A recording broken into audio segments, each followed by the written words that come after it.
Okay. Let me see.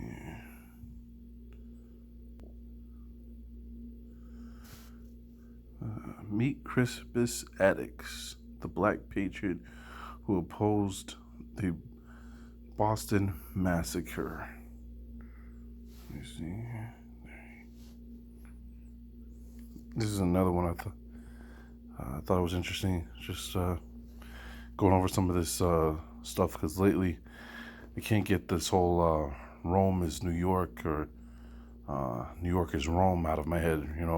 Tracy Morgan was on First Take last week and begging Kevin Durant to come to New York, and they asked him, "Hey, uh, why would Kevin Durant want to come here?"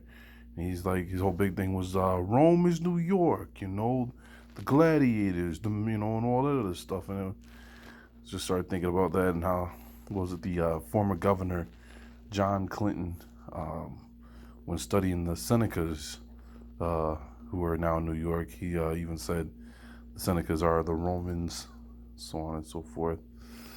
And then, yeah, think about this, right? the whole what's the thing, standoff they had on Bunker Hill, right? I believe it was Bunker Hill, where the whole idea that don't shoot them until you can see the whites of their eyes. Get it? Yeah, don't shoot them until you see the whites of their eyes. Where we've heard that, huh? Uh, they said that meant only shooting them when they're 15 feet in front of you. But here was my thing. It was the Moors who broke something down a long time ago. The Moor that was, so he was a Washita Moor. He was breaking down the word or the phrase coon and how it was meant to point out the Indians there in Missouri and how they were calling themselves what was virtually the equivalent of a raccoon in their language, and the traders that traded coats with them couldn't speak their language, and they basically called them coons for short, because their skin was black and their eyes were white, and when they opened their eyes in the dark, that's all they could see.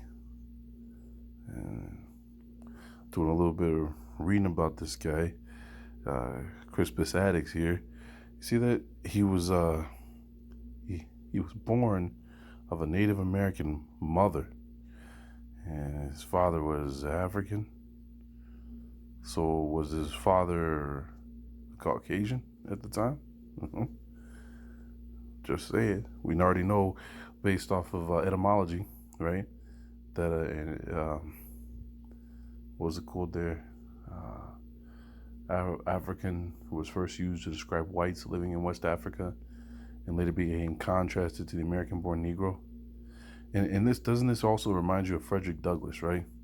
Frederick Douglass, his mother was Native American, his dad was white, but he doesn't look like he was mulatto. But they run with that here. This guy is supposed to be mulatto. This Crispus Attucks. So see, this is a mulatto fellow. It's a good article. I went through your reading this. Caught me though down here is when they write about him. They write that his name was Christopher. And I'm like, so why are they calling him Crispus?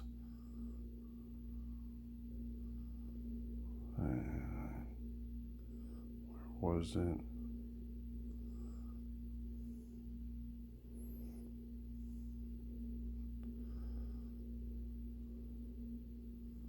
The people were, no, that's not it. Let me see. There's a part where they, oh, they didn't mention it there.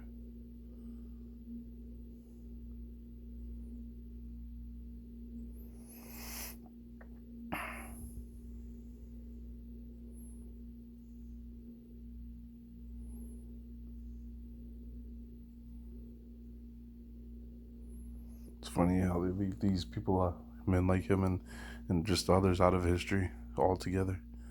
You would never, could you imagine if they made a movie of these reenactments and they actually had the important figures, and that they keep leaving out because of their skin complexion? and what it would do to rally the hearts of people that look like us, knowing, hey, what you told us was a lie. We had our people. Where was it? That was weird. I can't find it. Oh, there it is. All throughout this, they keep calling him Crisper addicts. Here they actually call him Christopher. I thought that was interesting.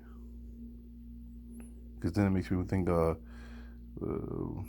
others that have the name Christopher. Like Christopher Columbus and others. And how did he get that name if he was a slave? Born, his father was a slave, and it just doesn't, it doesn't go into the narrative, or it doesn't fit, in my opinion, with the whole, the slaves didn't know anything. How could you come up with a name like that?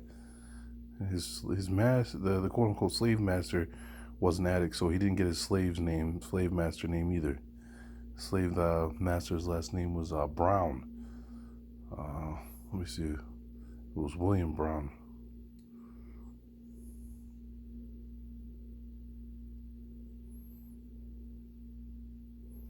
Or was it?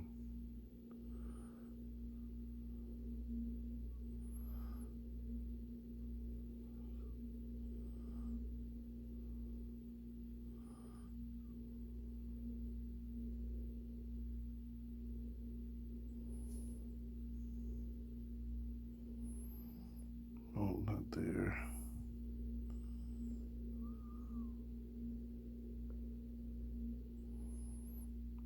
He wanted the alias of Michael Johnson when he was with the British there. See, his master was William Brown. So to him to have the last name Addicts, it's another loop, right? A hole in these stories. But you know how I feel about the names, last names and so on and so forth. But apparently Martin Luther King even wrote about him. That's him being attacked. And where was the Martin Luther King part? The great Martin Luther King wrote about addicts in his introduction to his book Why We Can't Wait. While many overlook addicts' contribution to American history, he still proves a powerful example of moral courage. We must follow, or we must courage. We should follow a moment for the Boston Massacre, also known as Crispas Addicts Moment, was erected by the Boston Commune in 1818, more than 100 years after his massacre.